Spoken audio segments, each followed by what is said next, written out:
And we are so glad to have you with us. Kevin McCullough back in the AFA Today studios as we resume our daily attempt to intersect with you on all things news and happening in the middle of your day, and also giving you some perspective about it. I want to say a huge thank you to every single one of you that responded last week during the Share-a-thon efforts for American Family Radio, particularly the talk side.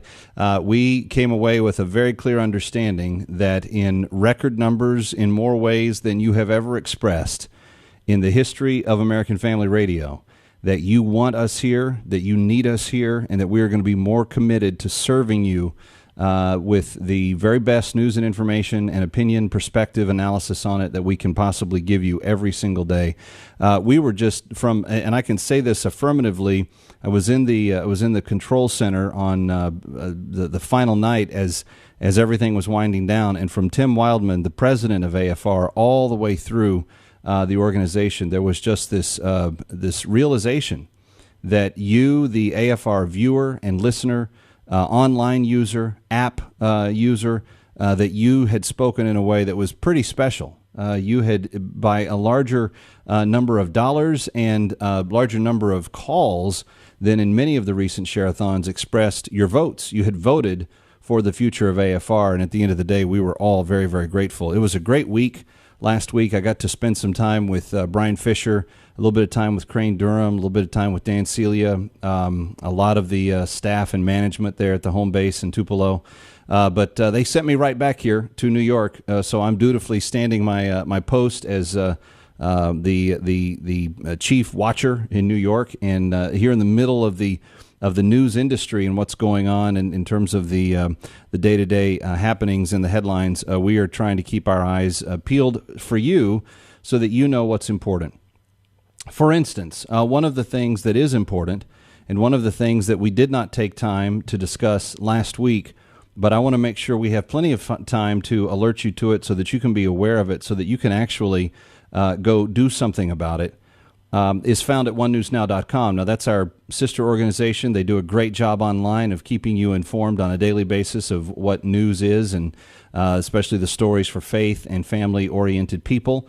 But they have run my newest column, which is not sarcastically but factually titled, "Why Teachers Unions Want Sex Offenders in Your Child's Classroom." Friends, you know that the Kevin McCullough Show also airs here on AFR. We covered this in the last edition of the Kevin McCullough Show. On the weekend, my broadcast with Stephen Baldwin that's seen on television and some radio stations across the country, we covered it there. I'm not letting this go until it is defeated. The absurdity of teachers' unions actually pressuring the Senate to kill a bill that has bipartisan support coming out of the House to prevent sex offenders, convicted murderers, convicted rapists from serving in your child's classroom is unconscionable. The teachers' unions should be strung up and run out of town for even appearing to take the position that they're taking, but they're doing much more than appearing to take the position. They're actually lobbying for it.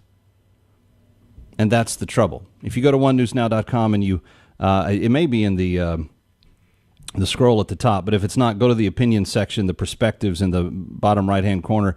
The poll for today is also up. It's related to this, but let me just bring you up to speed in case you're just joining us. Again, this is AFR Today on AFR Talk. Kevin McCullough, glad to be with you. My phone number, 888-589-8840. This past week, the most prominent teachers' unions in America, specifically the NEA and the AFT, the American Federation of Teachers and the National Educators Association, made it painfully obvious they are on the side of the sex offender, not on the side of your child. Maybe they've never been. I mean, that's a fair question to at least ask. Have they? What demonstrations have teachers' unions ever made of being on the side of the actual children, for getting political things pushed through and bullying their own membership to get dues so that they can be involved politically and take positions that even most of their teachers' members don't approve of. I'm fully aware of their actions along those lines. I'm hard-pressed to find something the teachers have done, the teachers' unions have done to actually help students in a super long time. They claim that they're there to represent the interests of the teachers. Yet, if you are like me and you know dozens and dozens, maybe hundreds of public school teachers in your personal circle of friends, you know that on a case-by-case basis, there's nary a teacher that will recall to mind anything that the union has really, really done for them. It's all about whipping them into shape and making sure their dues get paid and making sure they don't get out of line. But I'm having an even harder time finding teachers that are supporting this newest move. Last week, in an atypical, overwhelming, bipartisan sign of unity in the House of Representatives passed Measure H.R. 2083. That would allow schools to require teachers, coaches, and janitors to be subject to criminal background checks, and the measure would allow the school to deny employment to any who had been convicted, not suspected or indicted or accused, but convicted of past felonies. The measure would also allow the school to take a pass on any previously convicted sex offender, and the measure now heads to the Senate. If the Senate cares about the welfare of children, and I realize that's a great big if in and of itself, but if they do, then Harry Reid should bring this bill forward and they should pass it forthwith and send it to the president. And whether he signs it or whether the teachers' unions get to him, that's another battle that we'll have to face. But at least this should be sent from the Senate to the president.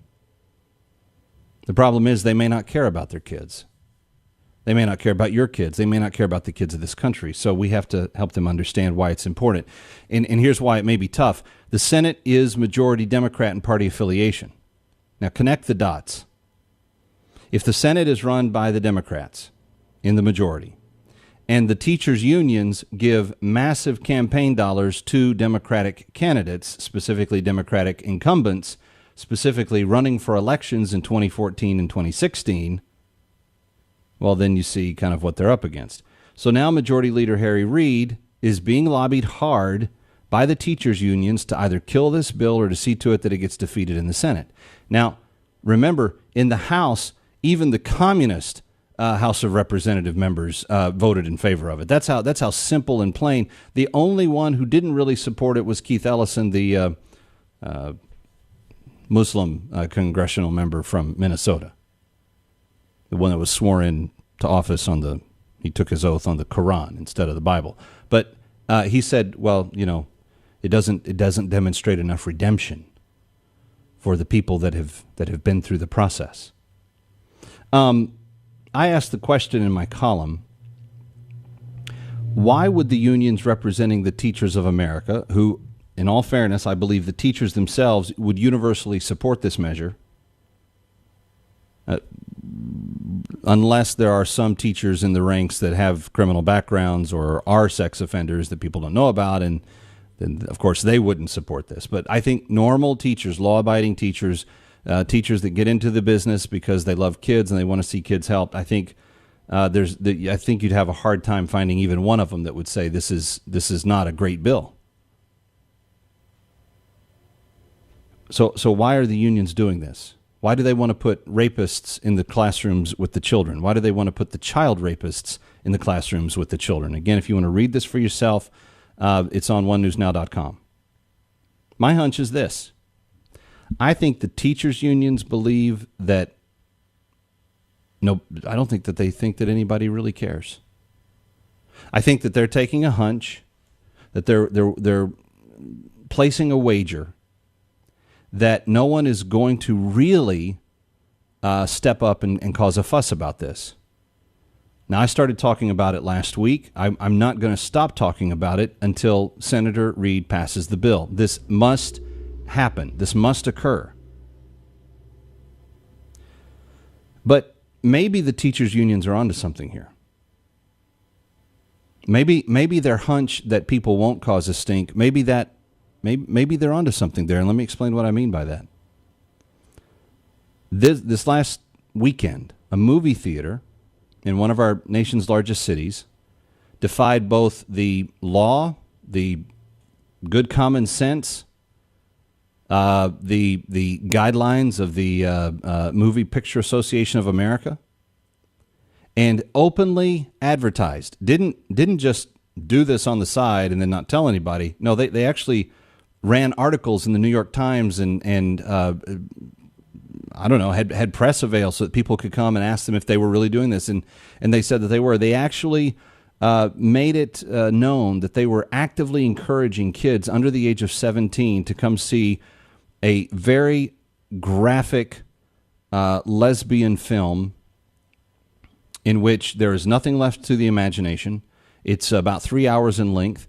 And it supposedly won all these foreign awards in the foreign film circuit already, and now it's coming to America. And so this one theater said, hey, we don't care if it is NC-17, which is the equivalent of pornography. It's the X rating. It's just a fancier way of saying it. But they're actively recruiting kids to come and see this under the age of 17. Now, the New York Times thinks it's rather forward thinking in doing so.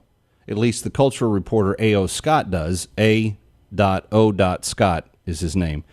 Because in his article telling the story of the theater, that they're actively letting kids in, they're not going to check for IDs or anything else. This particular reporter proudly states that he encouraged his 14-year-old daughter to see it twice.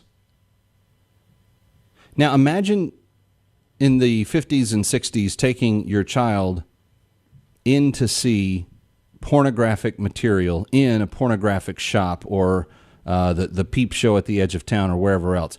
If police officers witnessed that happening, they would arrest the parent that was doing it.